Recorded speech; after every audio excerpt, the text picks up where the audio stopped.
Salut tout le monde. Alors aujourd'hui je vous retrouve pour la présentation d'un accessoire. Je vais d'abord remercier Thomas de ma team pour le prêt de ce joli masque. Donc merci beaucoup. Et donc comme vous pouvez le voir, c'est un masque spécial pour l'airsoft. Donc un masque euh, dessiné en forme modifié en forme de crâne. Donc là c'est plus ou moins le crâne du Punisher, il me semble, enfin ça y ressemble grandement. Donc c'est un masque que vous pouvez trouver de base sur Evic. Je vous mettrai tous les liens dans la description. Qui est donc acheté et remodifié par Cactus Hobby et que vous pouvez trouver en shop français sur Rénovation Phoenix. Donc, tous les liens seront dans la description. Ce masque, dans ses caractéristiques, un masque que vous pouvez trouver environ, selon les sites, selon les styles, minimum 80-90 euros.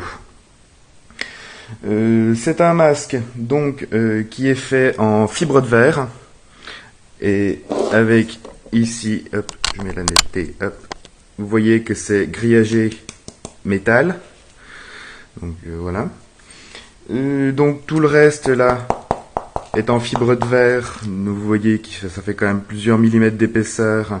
C'est plutôt pas mal. Quand vous l'achetez, vous le recevez, il est fourni avec un certificat d'authenticité qui peut être pas mal à présenter si des fois vous comptez par la suite le revendre. Ça peut permettre de le vendre un petit peu plus cher.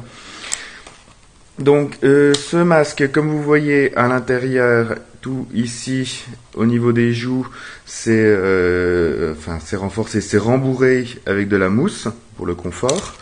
L'arrière de la plaquette qui vient derrière la tête aussi.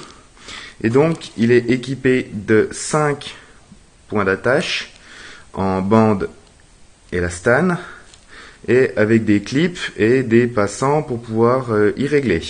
Donc tout ça fait que vous pouvez vraiment le positionner correctement sur votre tête. Ensuite, bien sûr, grillagé ici, ce qui évite toute forme de buée. Donc ce qui est plutôt sympa. Tous ces masques sont testés en sortie de fabrication, en sortie d'usine. Ils sont testés et résistent tous, que ce soit aussi bien au niveau des yeux qu'au niveau du masque en lui-même. Ils sont testés et résistent à plus de 500 fps à bout portant. Donc autant dire que une fois avec ça sur la tête, vous craignez rien. Donc celui-ci, c'est une base des masques de Army of Two. Il me semble que c'est un jeu, excusez-moi, je ne connais pas très bien.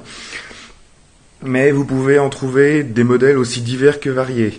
Basés sur les masques de hockey de Brink, par exemple, ou les masques des Spartiates de Halo, ou les masques de Predator, etc., etc., etc. Je vous laisse aller voir sur Evic, sur Rénovation Phoenix ou sur Cactus Hobby. Vous verrez tous les modèles qui sont disponibles. Il y a vraiment tout ce que vous pouvez imaginer. Après, rien ne vous empêche de en prendre un tout simple, tout noir, le même par exemple que ça, tout noir, et de refaire la peinture à votre goût. Ça peut être sympa aussi, ça peut permettre vraiment d'avoir un truc personnalisé. Dans ces points faibles, on pourrait se donner le prix, parce que quand même 90 euros pour un masque comme ça, c'est cher. Mais, j'ai envie de dire c'est cher, mais c'est une valeur sûre. C'est un truc qui est incassable. C'est cher, mais ça tient. Je vous remontrerai un autre truc par la suite, rapport à sa forme, tout ça, mais ça concernera pas tout le monde. Donc dans ces points positifs, on remet sa solidité, parce que c'est vraiment plus de 500 fps, c'est-à-dire que, à moins vraiment d'avoir un truc surboosté, il n'y a rien qui passera à travers. Voilà. Son style, c'est vrai que c'est des trucs qui sont assez sympathiques, qui sont assez stylés. Le grillage, il faut s'y habituer, vraiment. Moi, je sais que j'ai des lunettes grillagées, j'ai mis pas mal de temps à m'y habituer. Il faut s'habituer, mais une fois qu'on n'y fait plus attention, en fait. Mais bon, aucun problème de buée, ça c'est pratique. Et tout le système qui est, donc là vous voyez en plus le logo Cactus Hobby, tout le système qui permet d'être réglable, il est très confortable, avec tous les mousses, avec toutes les mousses qui est à l'intérieur, c'est hyper confortable. C'est parfaitement réglable, donc si vous avez une petite tête ou une grosse tête, ça passera nickel. Vous avez juste à tirer sur les passants là pour pouvoir le régler. Donc voilà. Deuxième partie de la vidéo, je m'installe, je fais tout ce qu'il faut et je vous reprends tout de suite. Donc voilà, deuxième partie de la vidéo, donc j'ai enfilé le masque.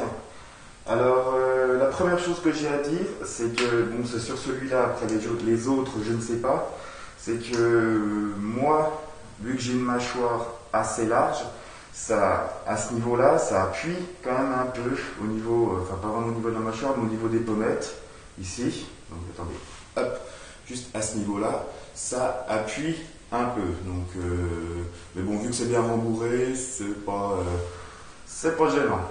Donc je vais surtout vous montrer la prise de visée avec ce genre de masque. Donc j'ai ma M4 là avec la visée d'origine, avec la mire d'origine.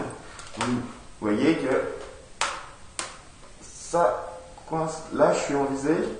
Là, j'ai vraiment la réplique en visée. Je suis juste là, je suis juste à ce niveau-là. Mon œil est juste vraiment là. Donc, pas évident. Si on veut vraiment prendre la visée. Bon, après, si on tire comme ça au jugé, on s'en fout, il n'y a pas de souci. Mais je pense qu'il faudrait avoir une visée qui soit assez haute.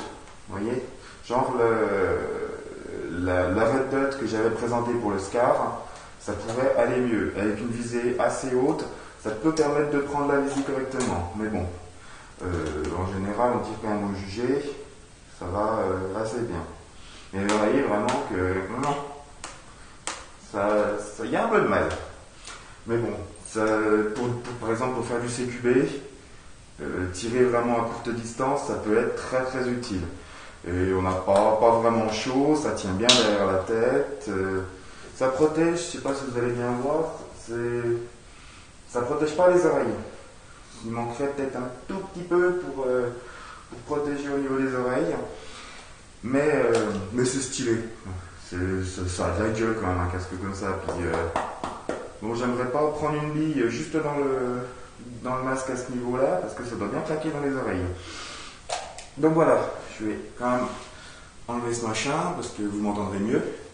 Donc voilà, je remercie encore Thomas pour le prêt de cet accessoire. C'est vraiment sympathique. Je pense que quand j'aurai les moyens, j'en achèterai peut-être un, si on se met à faire du CQB. Voilà. Donc si vous avez apprécié la présentation de cet accessoire, vous savez comment remercier, un pouce vert, un abonnement et un commentaire.